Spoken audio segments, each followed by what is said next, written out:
1 out of 2 people in India need glasses. A third of them only wear glasses, and 2/3 are without glasses. That's almost more than the population of US. We have only 60 shops for 1 million people, and we have 1,200 shops or jewelry shops for 1 million people in India. 20 times more jewelry shops. Recently, when we found that opticians don't want to go to smaller towns, why not have an optometrist sit in Kolkata and do an eye test in Jodhpur? There's a cricket stadium full of people. 50% of people should be wearing a pair of glasses from Lenskart.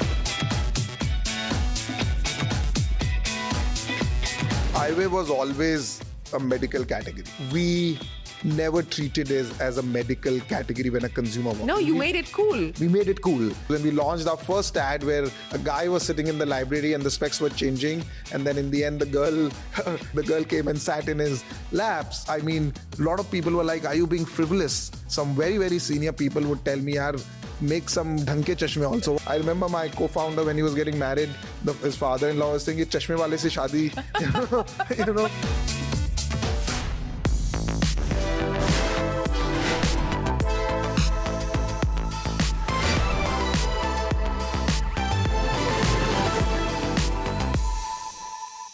From disrupting India's traditional opticians to becoming one of Asia's largest eyewear retailers, Lenskart has changed the way millions see the world, with technology at the core of everything that it does. Hello and welcome to Young Turks Reloaded. I'm Shereen Bhan. In FY25, Lenskart sold over 22 million pairs of eyewear. It operates more than 2,700 stores across 14 countries and has clocked 100 million plus app downloads. But its real differentiator is not just its scale. It's the way the company has fused tech, manufacturing, and retail into one seamless experience. From an AI-powered virtual try-on to remote eye tests and even lens cutting and next-day delivery in 40 cities, this is the eyewear business reimagined. At the center of all of it is a founder who has been around now for a while. He left his cushy job at Microsoft to chase impact back home. Peyush Bansal, the chairman, MD and CEO of Lenskart, from doubling down on manufacturing in India to designing collections that drop as fast as fashion,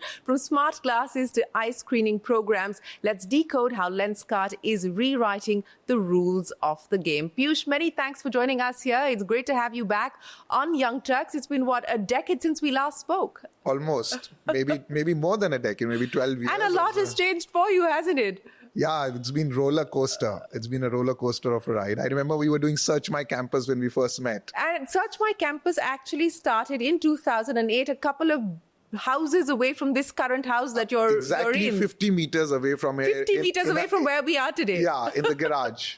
In the garage. Yes. And then, of course, the pivot happened to Lenskart. But let's start by talking about that. You know, I watched this speech that you did at a convocation where you said that you're most successful at failure. Now, in India, failure has never been romanticized. I mean, we're just getting used to the idea of setbacks and saying it's okay to fail and get ready to start up again and so on and so forth. But, you know, when you were growing up, when you and I were growing up, you know, our parents never said, beta, try kar lo, fail ho jayega to koi baat nahi. Where did this idea of being okay with failure come from? I mean, how did you adjust that mindset to say it was okay to fail and continue to try? I think over the years, maybe I applied for IIT. I did not get into IIT. That was a big one because you study all your 11th and 12th for it and go to school, then go to your coaching. And then I didn't clear it maybe by a few points. So that was a failure. But then somehow with my CBSE grades, I landed up in Canada with not a lot of money and not a house. So I lived pretty much in a basement and in a shared housing for very long. And, you know, my parents never went abroad. I somehow landed up there with 2 suitcases. And then when I was studying at university, I applied to Microsoft for an internship and didn't get it. Right. So that was a failure. And that time, I think I pretty much prepared for the interview next time for 3 months before appearing for an interview. And then it worked out. Then it worked out. And, you know, so maybe it was all getting part of the process. And then when I came to India, I had no plan. I was pretty much spending my life repairing a basement and doing this and doing Search My Campus, which was 2 years trying to create that impact which I wanted to, which we wanted to, but not getting there. That was in some ways, so over the years, I think even when we were going international, right, at Lenskart, it's never easy for a company to do there, and then we went and acquired a company in Japan. But one thing that I've realized is that if you can be good at failures and you stay persistent, you're one of the few. And that skill is very important, because it's easy to give up just before. You try a little bit, and then you think it's done. But just, the success is just on the other side of the line. And I think if you can stay persistent, you can stay honest, you can take feedback, you can say the reality and accept what it is. It's powerful. At least that's what I have experienced. It is powerful, but it's interesting that you say that, you need to hold on till you actually get over the edge. But sometimes you get over the edge and then you realize that perhaps it is time for you to also let go of something that's not working out for you. How has that been something that you've come to realize and come to deal with as well? I think it's about, dealing with criticism. It's about... Are you good with criticism? Oh, I love criticism. Really? I think I have never heard anybody say we love criticism. No, I love criticism because it keeps you honest, right? At the end of the day, whenever someone is talking about, let's say somebody is saying that I bought a pair of spectacles at Lenskart and I had a bad experience. I mean, it gives you something to work on tomorrow, right? So in some sense, if you can separate yourself from what the person is talking about, it really helps. Of course, is the fact that criticism forces you to be a better version of yourself, better product, better service, whatever the case may be. It nudges you to perform better. But the other aspect that is implicit in that is perspective, because sometimes we can get overwhelmed with criticism. We can get overwhelmed with feedback, and then you think it's the end of the world. How have you been able to position yourself almost as an observer? Because that's what I get from you, that you have the ability to distance yourself, not get overwhelmed by what is happening to you, but actually view it as an observer. It's practice. I think it's really important, like I said, to separate yourself. I think if, at least for me, my satisfaction at Lenskart or in whatever I'm doing is not coming from what people are saying about it. It's coming like when I would see somebody get a pair of glasses. Even if Shereen Bhan wears Lenskart glasses, that would give me happiness. I need to, maybe after this interview, I need to get a pair of glasses. If you wear a pair of glasses, that's my satisfaction. A lot of people think I'm more stressed than I am. I don't get it. People always think, kitna stress hai. My mom also thinks I'm so stressed. My wife also thinks I'm stressed. But at the back of my mind thinking, maybe they are stressed, more stressed than I think I'm stressed. You being stressed. I'm not stressed, right? I stopped being stressed first year into my college. It was a great training. Really? Yes. Because it was so tough. I went to college. I had no place to stay. I've seen the toughest time. I was about to be on the road. Then I found a basement. I was managing it all. I lost like 20 kgs of weight and I was trying to figure out things. So you're basically saying that that taught you that it couldn't get any worse, that you hit rock bottom and then you rose from there, and that's kind of been the foundation for everything else that you've decided to do in life. Yes. And even today, I think, my wife runs Lenskart Foundation, and every now and then I get the privilege of meeting some of the people they are working with, and I see these kids who are probably grade 6, 7, prescription power of -6, and we were just talking about how you were in US and you didn't have your pair of glasses for a few hours.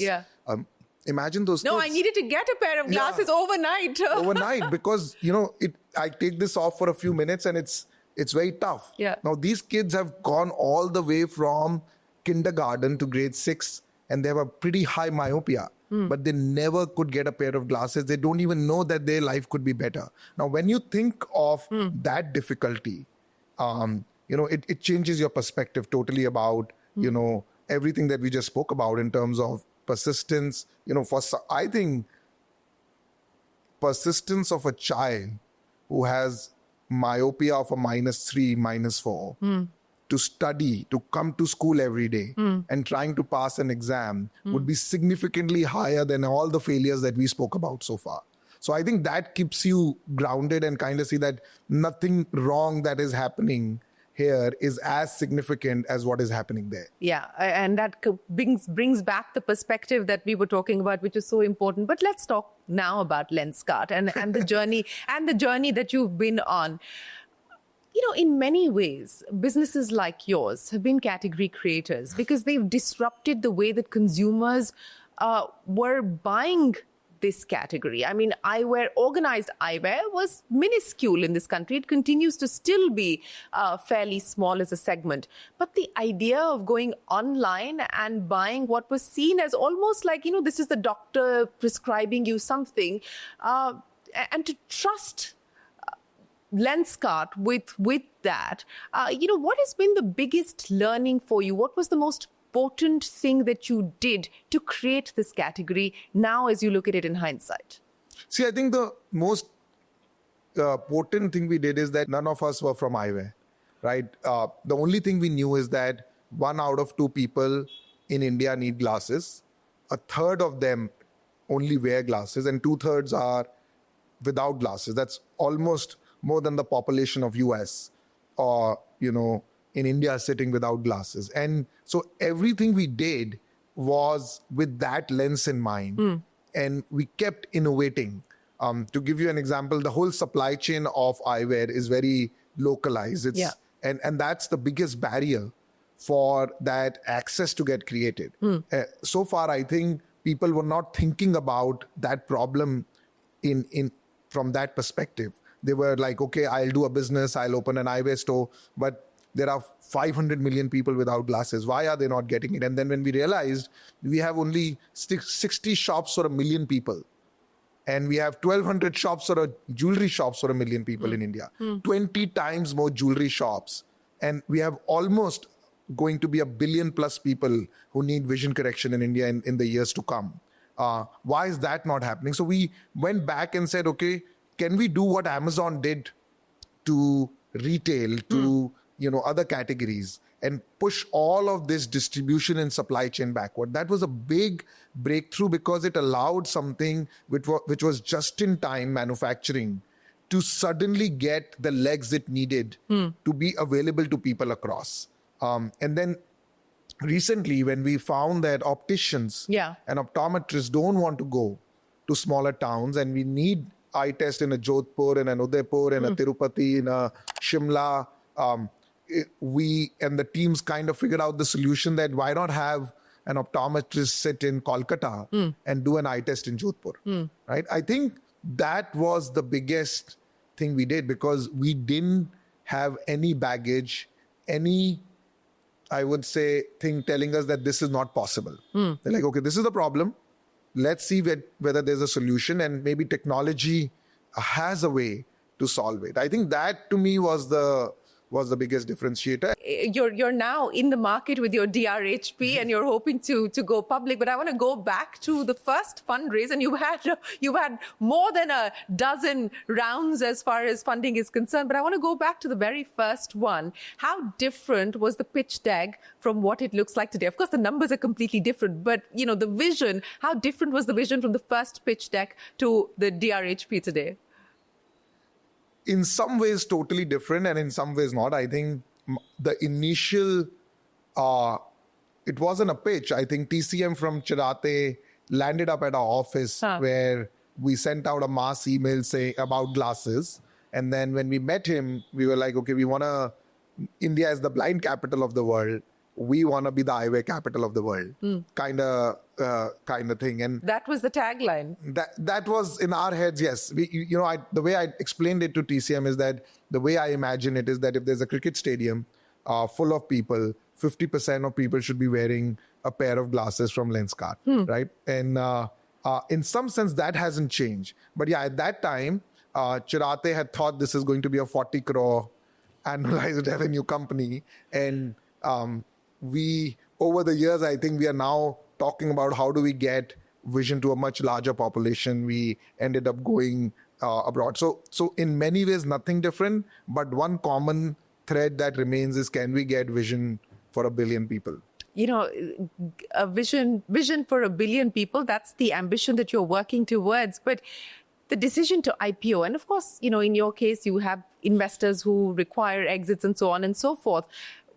When did you seriously start to think about the possibility of a listing? Who did you talk to about the pros and cons on whether this makes sense for the business at this point in time or not? Take me through that process. Filing the DRHP is it's the kind of final aspect, but the process of getting to the DRHP, what was that like for you? See, I think for us, as far as listing is concerned, it wasn't for providing exit to investors. At Lenskart, we were fortunate that almost all our investors got enough liquidity. We have done significant amounts of secondaries.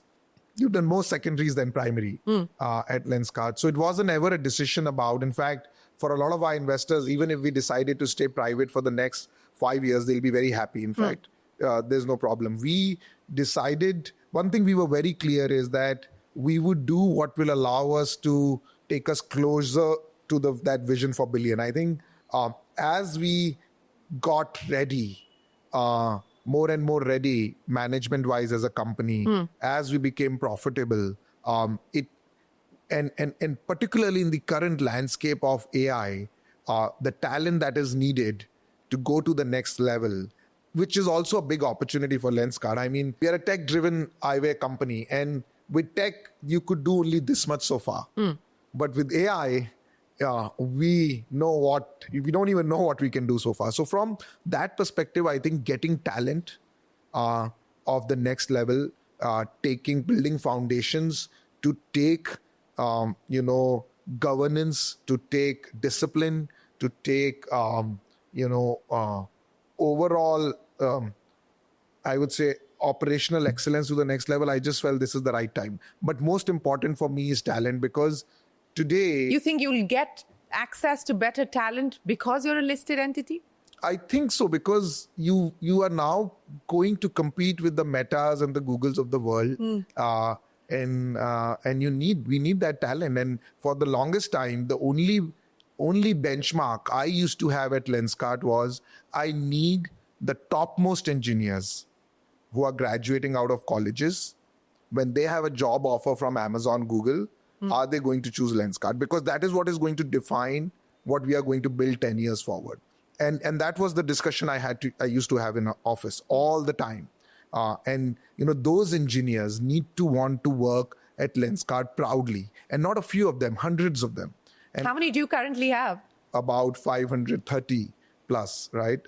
And a lot of them now want to make impact using technology in this space. Otherwise, I remember my co-founder, when he was getting married, his father-in-law was saying, "Ye chashme wale se shadi." We want these engineers to say, I want to give vision to 1 billion people. So yes, for me, the talent is the most important. In today's time, there is nothing more difficult than getting the best people in an environment to start thinking about how to solve the unsolved problems of the world. Okay, so let's continue to build on this story. One, of course, you're hoping to solve for the talent problem, linking that to the AI problem that you believe you want to find your own way of providing solutions for. But, as and when the SEBI approvals come in and so on and so forth, take us through what you intend to do with the proceeds that you get from the IPO. Of course, the distribution end on the front end is going to be a big aspect of it, etc. But what do you really hope that the IPO is going to do for you beyond the proceeds that you use for, distribution and so on and so forth? I think build foundations to get to the next orbit. I mean, you started the podcast saying we have given 23 million pair of glasses last year. That just ain't enough. We're talking about 500 million people without glasses just in India.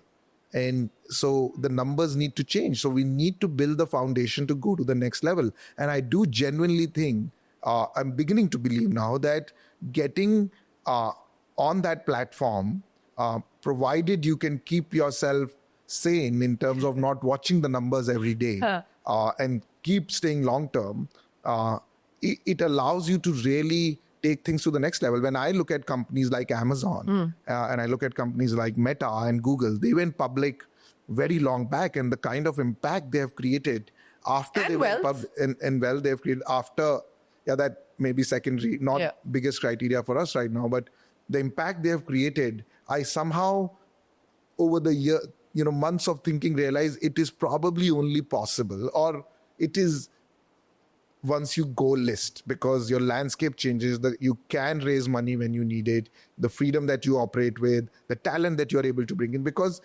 and I keep coming back to talent, at the end of the day, what is our biggest asset in today's environment? Why do companies do what they do? Why would Amazon succeed in Japan? Why would, they come to India and, still build a great, it's all about culture and talent. And I think for us, this is not a destination, it's a milestone, with the hope that, and then let's see where destiny takes us, right? Well, eventually. I know you believe a lot in destiny, but you're staying with the aspiration of not just capturing the Indian market, but a couple of years ago you decided that you were actually going to foray into the international markets. You've done acquisitions to be able to solidify your footprint in international markets, and that's now kicking in as a significant revenue contributor for you. What was that like, and what have been some of the big learnings as you've taken this business global? We wrote this brand book, about 10 years back, which said, what are the things that we will do? And it said that we are going to make lives of people better and transform the lives of people by making them see better. And when we were looking at markets like Southeast Asia, particularly Singapore, where I visited, and the government says that about 80% plus people get myopic today by the age of 18, it felt like there is a huge opportunity to create impact. Now, we also felt that some of the things, or maybe many of the things that we were doing at Lenskart were unique. It wasn't like a cut, copy, paste model. It was whether it is how we are running supply chain, or whether it is the remote optometry, or whether it is the self-eye test. We felt that we were doing something which are solutions to problems that the world is facing, and particularly in some of these markets. And we tried it out, and we realized actually, our solutions are working. So, it matches with our purpose. I know there is always a skepticism about going global for Indian companies, but that has never stopped me, going back to failures and everything else we spoke about. We got a lot of positive response. And then when we decided in our minds that, look, this is working, we think we are creating a lot of meaning. We are selling 2 kids' glasses for 50 Singapore dollars, right? And there are a lot of kids with myopia there. And that impact is really why we do what we do. We scaled, we did the acquisition because it was getting us access to the Southeast Asia market. The way the model works is that the supply chain and the technology sits in India, the back end, right? And we're able to produce, I believe, and will continue to produce high quality eyewear at very, very accessible prices, and make it deliver to customers with a surprising experience. And we felt that it's becoming almost like a platform, which is replicable. So we did it. It's been about 3-4 years now, about 2.5 years since acquisition. God has been kind. It keeps going back to the universe in many ways for you. It keeps going back to the universe. But we love it because, particularly with the kids, we just love it that so many kids can get glasses affordably, especially their powers change every 6 months. And we're learning so much, because myopia, sorry to interrupt you, but the myopia is so much higher in these markets. And so in terms of prescription, they have -4, -5 prescription. That learning we are able to bring back to India. And even in Japan, the way of working, the excellence, the operational excellence and the kaizens, we've been able to bring so much back. It actually has raised the bar of working at Lenskart India, I would say, because of this. Speaking of raising the bar, so what is the aspiration now in terms of how deep you want to go as far as global markets are concerned? See, I would say you just asked what we thought 10 years back and how we think now. At least for now, the way I look at it is that The markets where myopia is very big and very underaddressed is India, Asia, Middle East, and it's growing very rapidly. And India is at a strategic location where it can serve these markets in similar time zones. So we are looking at these markets right now. So India still being a core market and supporting Asia and Middle East. So that's the markets we are looking at. And we want to create access, affordability. We want everyone who has the right to, everyone should have a right to see, and they should be able to get a pair of glasses. So there's a lot for us to do, to be honest. Speaking of a lot to do, I want to talk about the issue that you're going to be asked a lot about once you do eventually list, and that comes down to profitability, and those numbers are going to be examined quarter after quarter. Finally, the breakthrough for you happened in FY23, and it's been a long journey to get to that point. Take me through what it was like building a business with an eye on eventually being profitable, and then finally when that milestone happened, and from then on the pressure to sustain, maintain, improve better on it, which is now going to be even more amplified as you list. See, I think one thing we were very clear from the beginning was that we want to create a sustainable business, because there is no way we can achieve the impact that we want to create if we are not sustainable. So from that perspective, at Microsoft, we were taught that create 10x value, because I was in Microsoft Office, and in Word and PowerPoint, you have to be 10x better to compete with the online sheets, right? So we fundamentally always wanted to make sure that both the product quality and the price, when they come together, it creates that value for the customer. And that then translates into unit economics. So for almost a decade plus, I think we have been very, very, very disciplined about our unit economics. And we feel that if we are creating value, that would happen. If at all our unit economics are getting compromised, there is some gap in the value we are creating for the consumer. Either our experience is subpar or the product quality is not there. So we need to go back, work on it with the discipline that the unit economics stay constant. And then it was just a matter of operating leverage and scale. So I don't think for us and for our investors, there was ever a question about whether Lenskart will get profitable. Because the unit economics were, decent. They continued to get better. But the decision-making was never about unit economics. I know it sounds a little bit unbelievable, but all our decision-making was always about, are we creating enough? Are we becoming part of a dinner conversation? Some of these things in life are so simple, right? Give, specs to everybody in the stadium. So now I can go to a cricket stadium and realize that still 50% people are not wearing our specs. So there is a lot more to do. So that way I cannot be content about it. And similarly, I think some of these things was like, if you are creating value, then profitability would come in. And it started kicking in. It's good to see it after a decade plus. Yeah. I won't say that it is not nice to see it, but yeah, it's not that hard. I think the more you chase it, the less you get it. Don't chase profitability, chase 10x customer value, and it kind of comes through. That's a byproduct of... That's what I truly believe in. I do think so. Peyush, I want to talk about the word that you used, that there were many unique things that you did. I want you to highlight for me what you believe have been the most powerful. Everybody talks about the fact that how you kind of made sure that you were controlling the supply chain and, vertically integrated end to end as far as the business was concerned. But to your mind, as you look at it, what do you believe have been the most powerful ideas that have been unique to your success story? See, I think Eyewear was always a medical category, and everybody would tell you that make everybody wear white coats and put a counter and you make people fill a form. We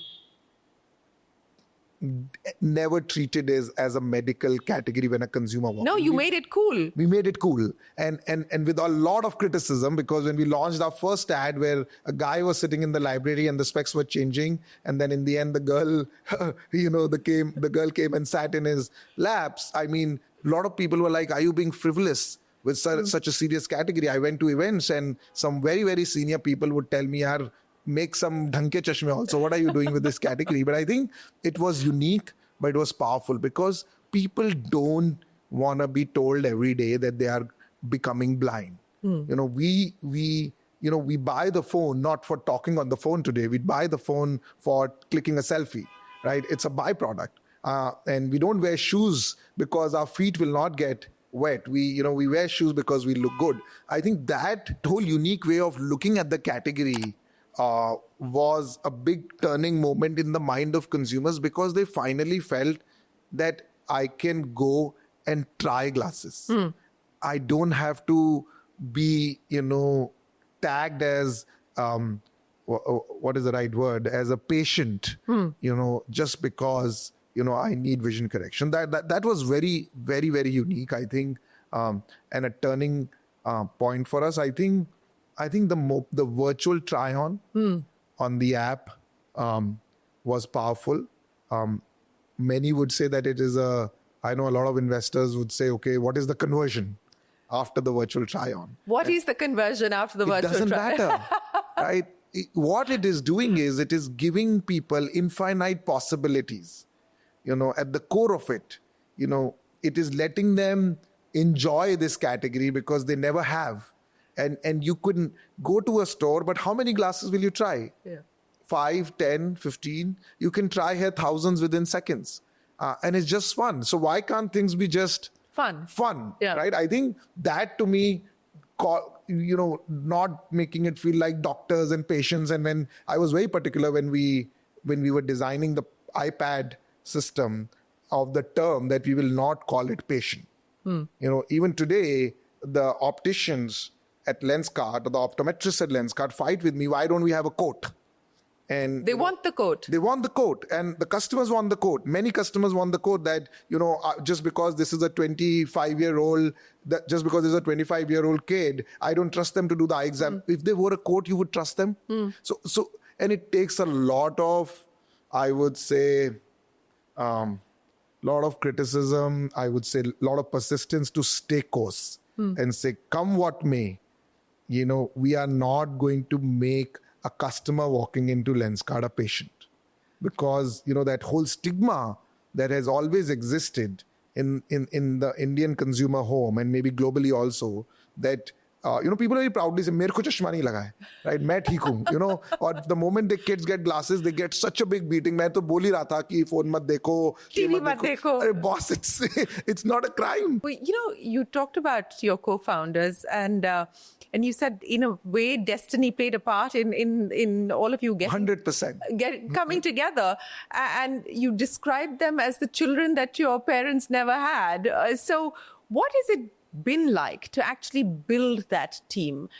What has it also been like to build your own individual roles and responsibilities? Because you're the public face as far as the company is concerned, and I don't know whether there have been conversations about that, was it like, okay, you should be the face of the company, or were there conversations about, should we share this? I mean, how have you worked around the dynamics of ensuring that there is mutual understanding? Respect, of course, has to be there if you want to continue to work together, but there's mutual understanding of who plays what part and what role in the organization. See, one thing was very clear to me somehow in the beginning, that it's not going to happen just by myself. And I'm usually the least smartest person in the room.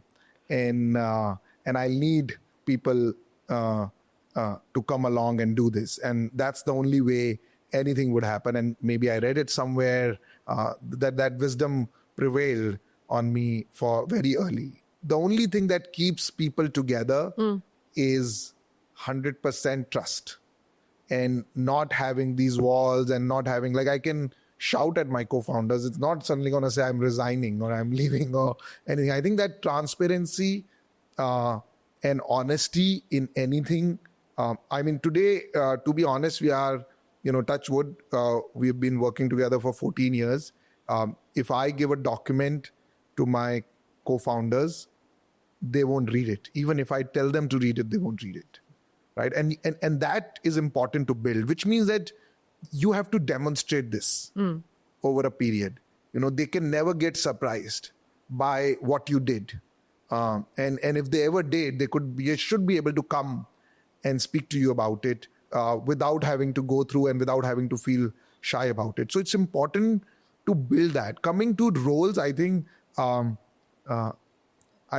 our room, there is always a conversation, why don't you do it? And then I have to take the... because no one else wants to do it. No one else wants to do it. So we got lucky that we didn't have those conversations. Everybody doesn't want to do it. Even when Shark Tank was happening, I didn't want to do it. It was Amit, my co-founder, who was like, how can you not? Right? It was like, I have seen you on your honeymoon and even in, watch this show and they want you to come and be on this. What's your problem with just being there? So luckily we have co-founders, none of them who want to be in the limelight. And I hope I am just doing the job and this limelight doesn't get to me at any level. Do you enjoy the limelight though? Not. No? No. I have a son and I genuinely think that it is better I stay out of it. But you got to do the job. And it was good for the brand, you think? From a Shark Tank perspective, I think. From a Lenskart perspective, the Shark Tank conversion for Lenskart. So it started as, okay, let's just go there for fun and just come out. Nobody knew before season 1 came out that people are going to watch it. What I was enjoying the most out of that show was I was working in a box at Lenskart. I had no clue of what is changing in the world with D2C and so much happening, and particularly in tier 2, tier 3 cities.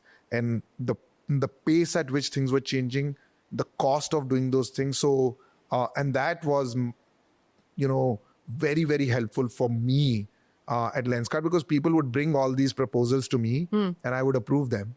But after Shark Tank, I was like, okay, I met a company who did this at 1/10 the cost and they did it 10 times faster. So I'll give you 10% more for being privileged, but that's it, right? And I suddenly understood I was not on social media at all before Shark Tank. And now I understood that this is, I always used to think, yaar, ye hamare liye nahi hai, social media. But I feel that we would have gotten left behind if we didn't adopt the change of such a powerful media and not look at look at it from a phobic perspective, but look at it just accept that change. I think in today's world, people are very smart. They are not happy knowing what you do. They want to know why you do it and who does it. And that's what the social media generation, the new generation wants. Shark Tank definitely lets that part of your brand comes out, which is very difficult to bring in any form of advertising. So to that extent, yes, it helped. Speaking about doing things to keep ahead of the times, because that is what leaders are also supposed Absolutely. to do. What is exciting you? You talked about AI and how you believe that this is going to be the next big leap as far as the future of the company is concerned. But what can you do with it? I mean, what is the vision that you have in an AI world for Lenskart specifically? Oh, I think I am like high on AI. Really? Because I feel that everything that we have been wanting to solve and maybe have been failing at it for some of them, maybe for a decade now, it's just going to happen in the next 2 years. Doing eye test on the phone. It's been almost a dream for many of us working at Lenskart that you could use an Android phone and do an eye test, because that's what is going to eradicate, myopia. That's what is going to be the polio moment for India. And I think now it's possible. And we are seeing signals of it in the ecosystem that, so especially also with the smart eyewear,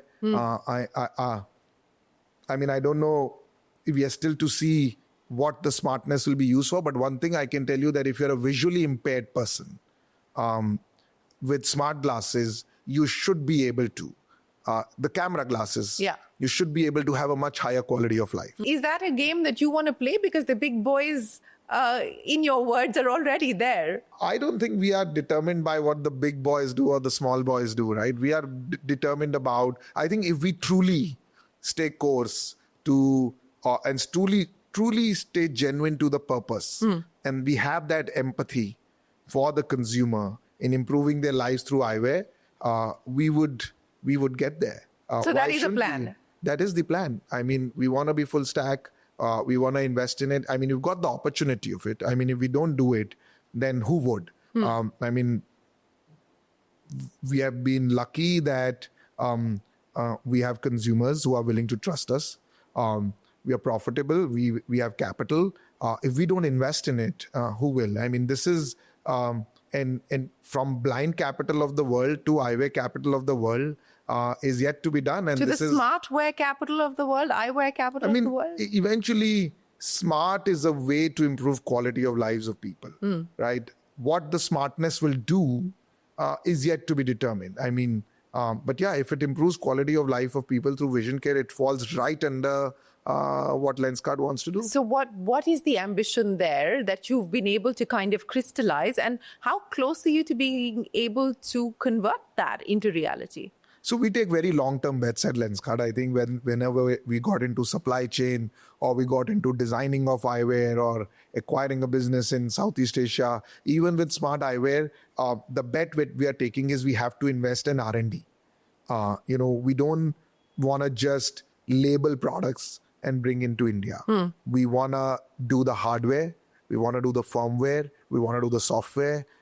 We want to get the information. We want to get the content ourselves. So that's the AI engineers coming in there. Yes. And we want that content to come to us. We don't want to be somebody who's providing the glasses and someone else taking the content. We want to own that piece because we want to understand the use case of the consumer piece by piece. If you are running, can we improve your life by making a pair of glasses that allows you to, and we already do that, maybe not by using waveguides and VR, but we do design eyewear which allows you to run better. This will just take things to the next level. So I won't say anything. We launched a Bluetooth-based eyewear to just talk on the phone this year, and we called it Phonic. We didn't use the word smart because I don't think it's smart yet, but it's been a great success. It does what it says. It lets you talk on the phone. So yes, there's a lot more to come very soon on this. We have a team, a lot of engineers working on this day and night. Let's see where it goes. Is that your trip? Is the innovation aspect your trip? My personal and where do you derive the inspiration, quote unquote, from? And like, where have you had your eureka moments? So innovation, to be honest, largely comes at Lenskart from my co-founder Amit, right? He's the innovator. I am more of a bold vision statement guy. Bol diya to bol diya, karna to padega, right? Kind of thing, right? Then he would. Bol diya, tumhari responsibility hai, and it is like logical to hai, right? Logical to hai. You should be able to test eyes on the phone. So ab karna to padega kind of thing. And my and I am more of. बोलने से पहले, do you have a consultation? कि you just decide कि मुझे बोलना है? That is the beauty about saying it, right? So you it doesn't surprise them. Yes, I think if you say it after a lot of thought, then what you say won't be bold enough, right? Then you have logic in it. It should come purely from the heart of. You see a million people now without like इनको तो चश्मे मिलने ही चाहिए. They deserve it, kind of thing. And now it's gonna happen, and everything gets created in language anyways, right? बोलने के बाद सब शुरू हो जाता है. My aha moments, or I'm more of the HR guy. I am always looking at how what we are doing today needs to happen in almost an automatic way within the next 12 months, and we need to move to the next big thing. And what is the set of people we need to bring together?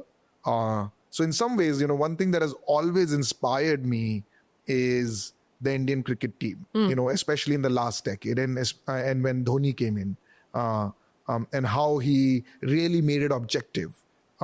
about how you are running, what the role each person is playing. So that's my job, right? I want to make sure if you are doing You're Mahendra Singh Dhoni for Lenskart. No.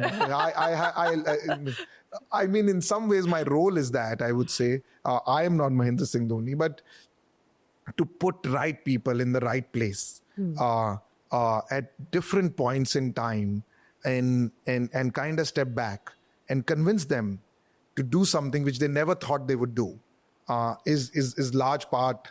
That's your helicopter shot. That is my helicopter shot. And I fail at it so much, but when I win at it, that's my aha moment, because sometimes the bets I end up taking are very, they're not common, or you would not think of them, and a lot of people will question it. What are you thinking?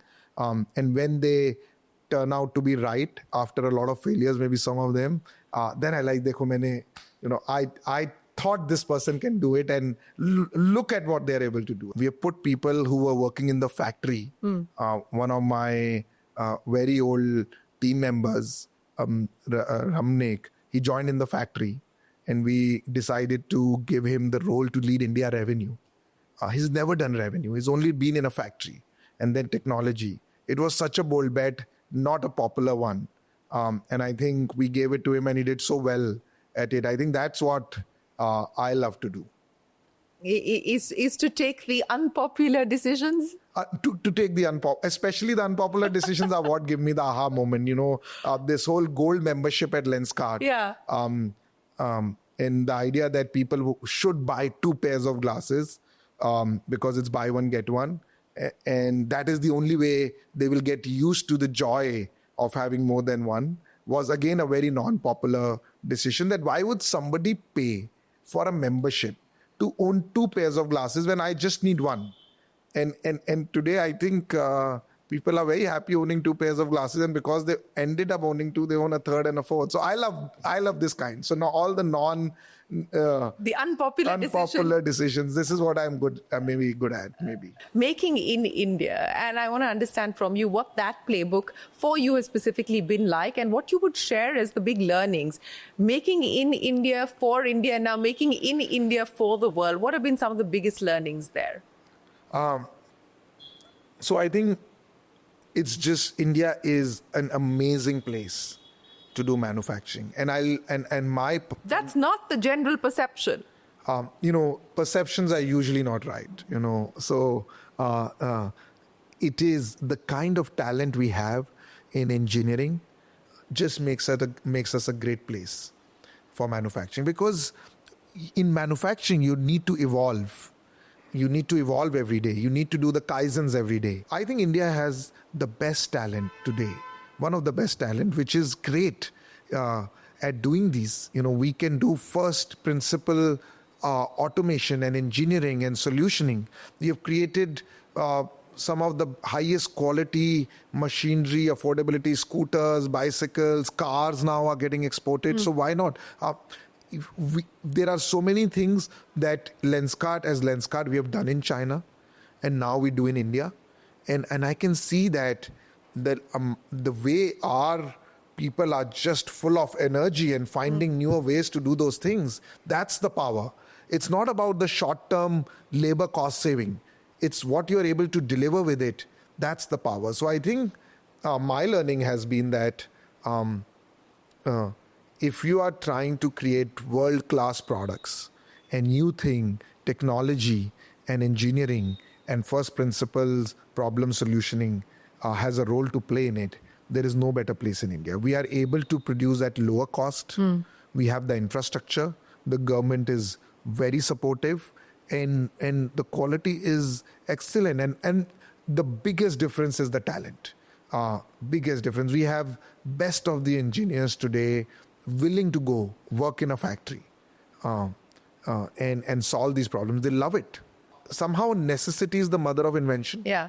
The kind of environment we have in India where you have the highest trend, high salaries, people willing to pay nominal amounts right now, but their expectation is of 10-minute delivery. It's the perfect environment because, you cannot be content, which means that you're going to go to a factory every day discontent. And that pushes you to do impossible things. You can do what was happening at $100 in $10 because you don't have a choice. And that then becomes power for the global ecosystem.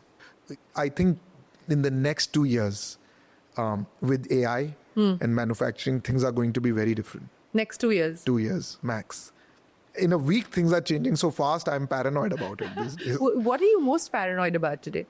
AI. I think it is what is becoming possible. Are things, there are things that me and Amit and Sumit and we have spoken about कि ये तो नहीं possible होगा और वो हम देख रहे हैं कि that is becoming possible now, right? It's so just, AI is competition? AI is the biggest opportunity. What could happen, the way I look at it is, we are in eyewear in India where US was probably a few decades back. And we have been trying to solve this problem. The only problem similar to this India has solved is polio. And with AI, what could happen in the next 20 years is possible in the next few years now. Because the solutioning that is available is multifold. Thanks so much, Peyush, for joining us. And we hope whatever destiny has in store for you. Maybe I've used that word too much. The investors, please don't think everything is going to They're also doing some work. They're also doing some work. Thanks so much for joining us. We wish you the very best of luck. Thank and we you. hope to see you on Dalal Street soon and look forward to many more conversations with you. Thanks very much for your time here on Young Turks Thank Reloaded. you. Thanks for coming in. Thanks. Well, with that, it is time for us to wrap up this edition of Young Turks Reloaded. If you enjoyed watching this conversation, send us your feedback, comments, and suggestions. We always like to hear from you. We'll see you again next week. Till then, from the entire team, for now, goodbye and thanks very much for watching.